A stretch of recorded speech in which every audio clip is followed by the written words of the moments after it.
In Planet Coaster Console Edition, there are multiple ways you can play the game.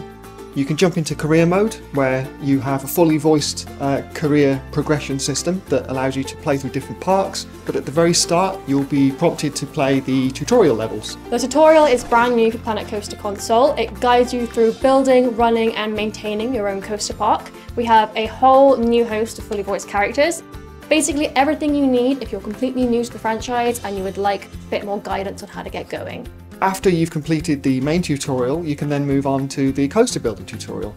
And what we do there is we sort of guide you through the building of a coaster from start to finish, showing you how the coasters work in terms of physics and also how they interact with the excitement, fear and nausea values, which will obviously then affect your guests' happiness and their experience within the park.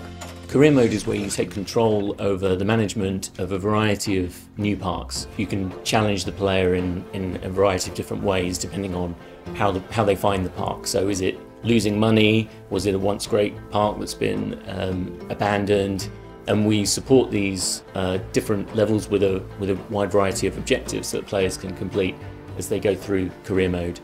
And there are full voiceovers in these levels now, so you'll get feedback every time you achieve a star or each time you load into a new level. Sandbox mode gives you the full creative freedom to build whatever park you want from the ground up. No limitations on money, no restrictions on management. Anything you want, you can build it in sandbox mode.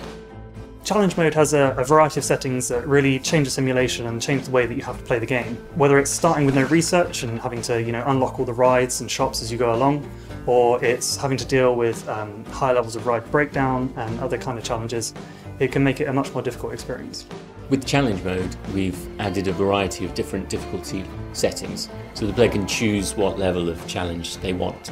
There are a total of 4 difficulty modes in challenge mode, so if you're not quite sure how much of a challenge you're up to, you can start with the easiest ones and you can work your way up to the harder ones, and the restrictions get progressively more severe.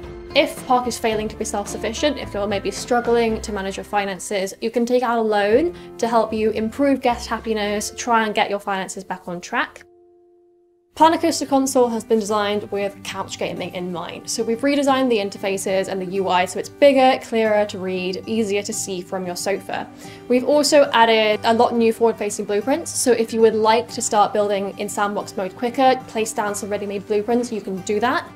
We've, completely revamped the UI system. We streamlined a lot of the options that were already available in the original game, so they are just more accessible right now. We have a whole new control scheme with the gamepad, and we also have a help menu now, which is a great resource for players who need help with a specific part of the game. One of the things we've introduced is an always active panel on the side of the screen for various tools such as paths, terrain, and placing objects. So you can actually change settings on the fly while you are placing down things in your park. We've also got the radial menu which we've introduced, so that provides various shortcuts to different tools and settings. Again, that makes it much more quick and intuitive to build the parks.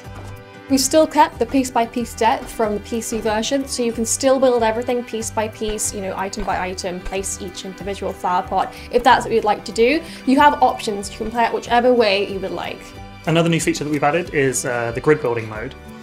What this really allows you to do is get fine control over how far apart you place objects. Say you want to equally space out windows on a building or place planters on the floor. It really gives you that kind of control over where things go in the world. One feature I'm really happy we've been able to support on Planet Coaster Console is support for mouse and keyboard for players who have mouse and keyboards for their console.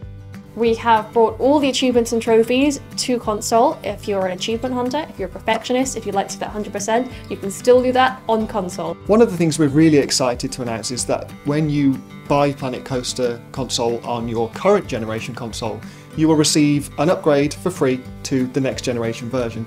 You can not only save your park and share it with the workshop on current gen, you can then go onto your next gen console and get that park from the workshop and load it straight back up where you left off. I think with all of these different ways to play and different modes that players can engage with, it adds up to a fantastic whole package for Planet Coaster Console, and we're really, really excited to see people get their hands on the game.